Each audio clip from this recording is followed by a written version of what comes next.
this being a vlog type of channel, I'm going to do the vloggy thing. I know you're supposed to stick to topic when you're making videos, but sometimes on a vlog you just have to talk about what's going on. So since I live off-grid and a lot of people want to know how off-grid living is, sometimes you just got to go through what I call this and that. But I do want to get to a topic at the end because it's concerning. So the first year we put the wood stove in, we had wet firewood. Means it was above 20% moisture content. Some of it was 25, 26%. And it was just something we had to deal with. We moved up here from the camper. So down at the camper, we had the Franklin wood stove heat exchanger that I made. And we burned about 8 cords of a fairly decent dry wood down there. But then when we got up here in January, after we built the tiny house, the remaining firewood was pretty wet. We had creosote coming out of our ears. It was in the chimney. We had 2 chimney fires. It was hard to keep lit. It was always hot in here because you had to keep logs in so it would stay lit. But one of the problems we had was a log had rolled into the window. Now you try to avoid that because these windows are very fragile. I mean very fragile. I've already replaced 2 and they're not cheap. I think they're like, I don't know, $300. And it stained the window. It kind of just burns onto the window. It was a mess. It took forever to get it cleaned up. So what I do is I get wet wipes and you take a little ash and you scrub. And then I think the best thing to do is just get a hot fire going and try to burn it off. But the problem is you still got wet firewood, so it doesn't burn off too good. Every few days I'd scrub with some ash and a wet wipe. Finally it got cleaned up. But I haven't had that problem since until last night. Last night, I don't know, I guess another log rolled into it. Half of the window was covered in that black stain. And I thought, oh my goodness. You know, I'm experienced at using this wood stove now. I shouldn't be doing these kind of silly mistakes. So here's 4:30 in the morning. Skitty decided she wanted me to get up. Usually she only wakes me up when the alarm goes off. I wear earplugs, so sometimes I don't hear the alarm. So she'll come over and crawl on me to let me know the alarm's going off. So she crawled on me like the alarm was going off, but it wasn't going off. So I guess, well, what she really wanted was some chicken. I come over here with my little headlamp and I'm all prepared, got the wet wipes, and I open up the window and I take my finger and, because I wanted to see how bad it was, and it came right off. So I took a sock and I literally just did this. That was it. The reason is we have dry firewood now. It just makes everything so much better. It was just a little bit of soot that just wiped right off. I just got a comment today. I'm not doing what the EPA tells me to do. If I want to burn wet firewood, that's my business. Well, you're going to burn more wood because you're only getting about 30% efficiency because the heat is having to burn the water. You're going to have creosote fires. And that's pretty dangerous. If it burns through the metal pipe, you won't have an attic. And you don't get a nice, pretty, clean window. I mean, there's just nothing better than going to sleep to this fire. I remember as a kid, the Christmas lights. You'd be sleeping in front of the Christmas tree because it was cold upstairs. And we'd always shove that upstairs in the wintertime.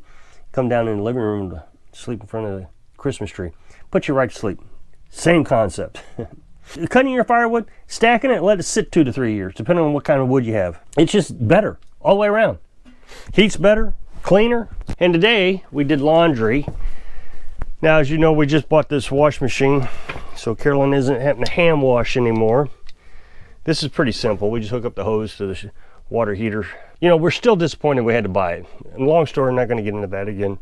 But now that we have it, I am very happy, very proud that my system can handle this. I know that nobody understands what I'm talking about because no one ever says, oh, I get it.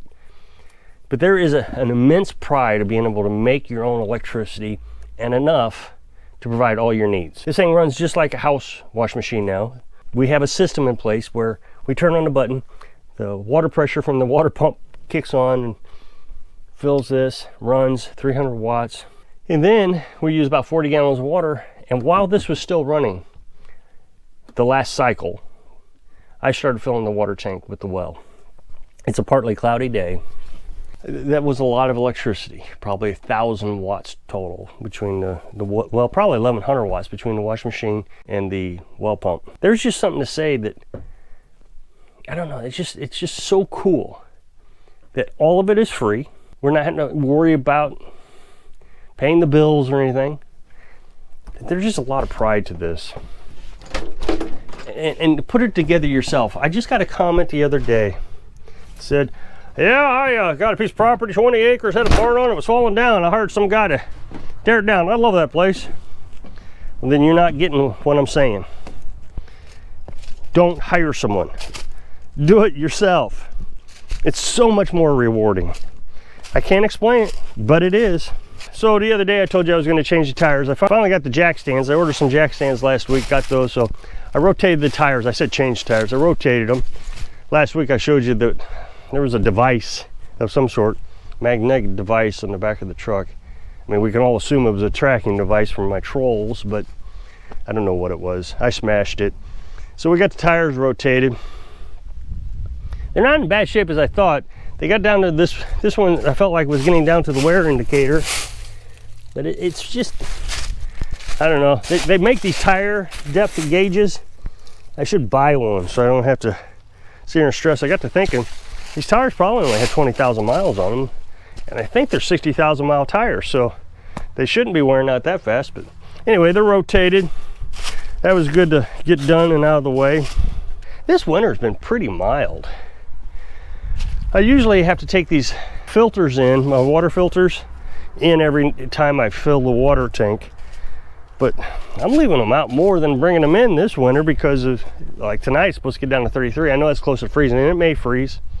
But as soon as the sun pops up, it'll be all thawed out. I'd rather just leave it out here than have to bring it in and out. Drain the hoses, it's just more work. No reason to work if you don't have to. Like I said, there's just a lot of pride to this. One of the comments I get all the time is, I would love to live off grid, but I can't because I can't find property, or I can't find property in my state. I don't even understand that. First of all, I don't know what state you're from, but a lot of states just don't let you live off grid. Like New York, I heard one person say, I'd like to find property in New York. Well, I don't even think they would let you live off grid. I don't know, maybe they would, but a lot of states won't let you collect rainwater, like Oregon and Washington and California. I don't think they let you collect rainwater. If that's your plan, how are you gonna live off grid? In California, you gotta buy the water out of your own well. So that's not really off grid, you're still paying a utility bill. When Carolyn and I decided we wanted to live off grid, we were nomads, we were traveling the country. And we came from Missouri. We used to live in Missouri. My entire life I've been in Missouri, well, with few exceptions. Carolyn has lived her entire life in Missouri. And we didn't really think Missouri was all that great. I mean, it was okay. I guess you just kind of get used to it. I wanted to live in Mississippi.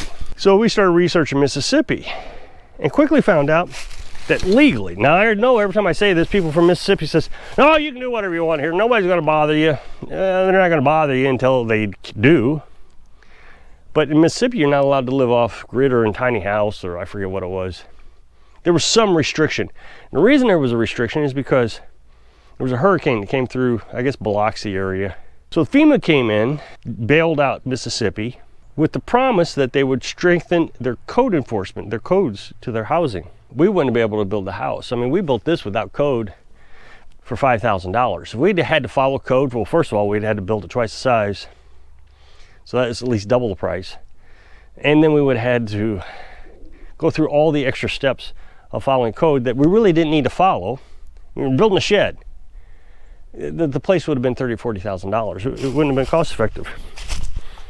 I mean, here in Missouri, at least a few years ago, you could find a house for $30,000. So why would you want to live in a tiny house for the same price? We looked at Tennessee.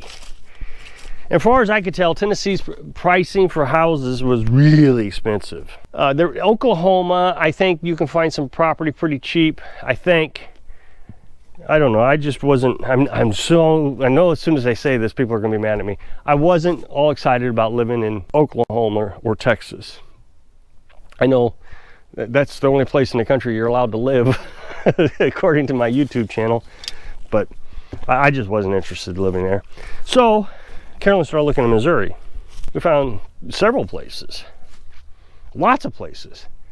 And I'm not even saying Missouri is the only place. I'm sure you can find other places, but since we knew Missouri, it was easy for us to find places. Found 10 acres, $7,200.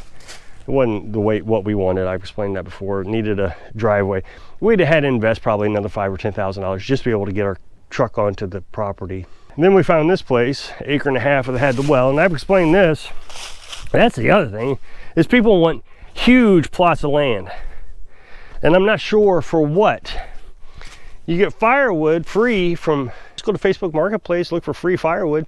People have already cut the tree down and it's in log size, maybe sometimes a little bigger. You throw it in the back of the truck, you come home, split it. Why would you cut up your woods when someone else has cut up a tree for you? We had a city park down here, a tree fell down. I went and got that. I don't know why you need a large piece of property. Garden, you're not gonna garden that much. Farm animals, we got chickens. You can get pigs. You need 1 acre for a cow if you really wanted to raise a cow. But I think it would be cheaper if you want get farm animals. This is what I used to do. You go to auction once a year, twice a year. You pick up a pig at auction. Well, back then it was $100 for a pig. You bring it home, you butcher it. Then you don't even have to go out the cost of raising it. And I did the calculations. It was cheaper than going to the store, and it was still cheaper than raising your own.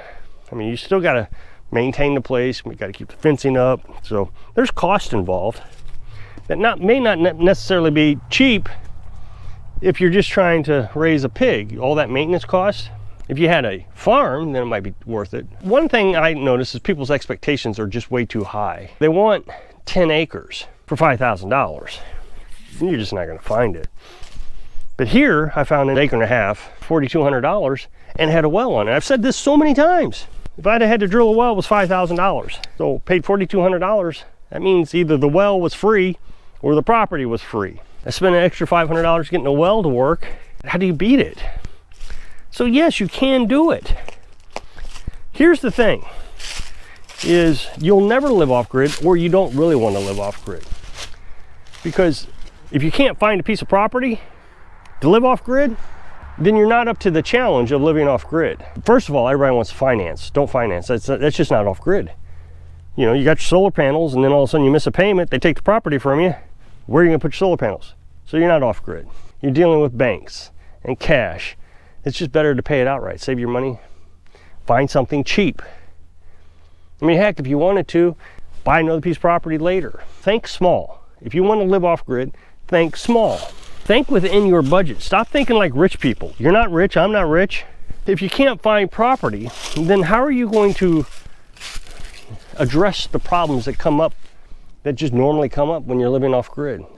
I just recently showed a compilation video of the first 5 days that we were here. I'll put an up next box in this video to that video.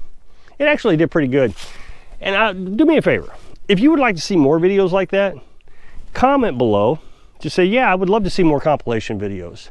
I'm a little cautious about doing it, but like I said, it did pretty good. A lot of good feedback. So if you liked it, please leave a comment. We ran into all kinds of problems trying to get this place together. Building a tiny house, chickens. The chickens, our first batch, died. The batch before that, the hatchery sent them out in the middle of winter and they froze to death. So you just fail and you work out your problems. You keep working the situation. Water, this well took me 2 years to get to working perfectly. So if you can't find a piece of property, you cannot deal with the challenges of living off grid.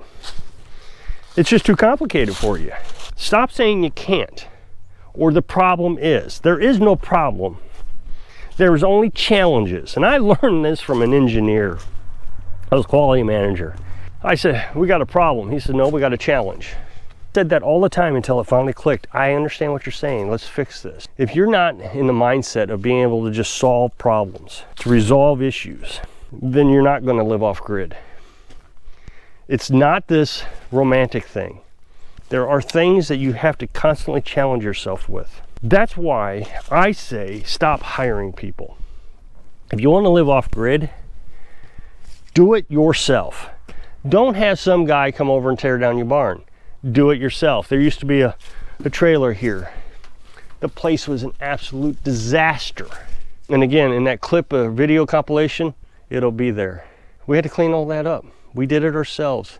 And it really didn't take that long. We got this house built, cleaned up the trailer, got the materials, built this tiny house, got the firewood, solar panels, everything hooked up, and it took us less than a year. So if you want to click that up next box, it'll take you that video of the compilation of our first 5 days here. So hope I can inspire you to take pride in your work when you're living your dreams. Thanks for watching.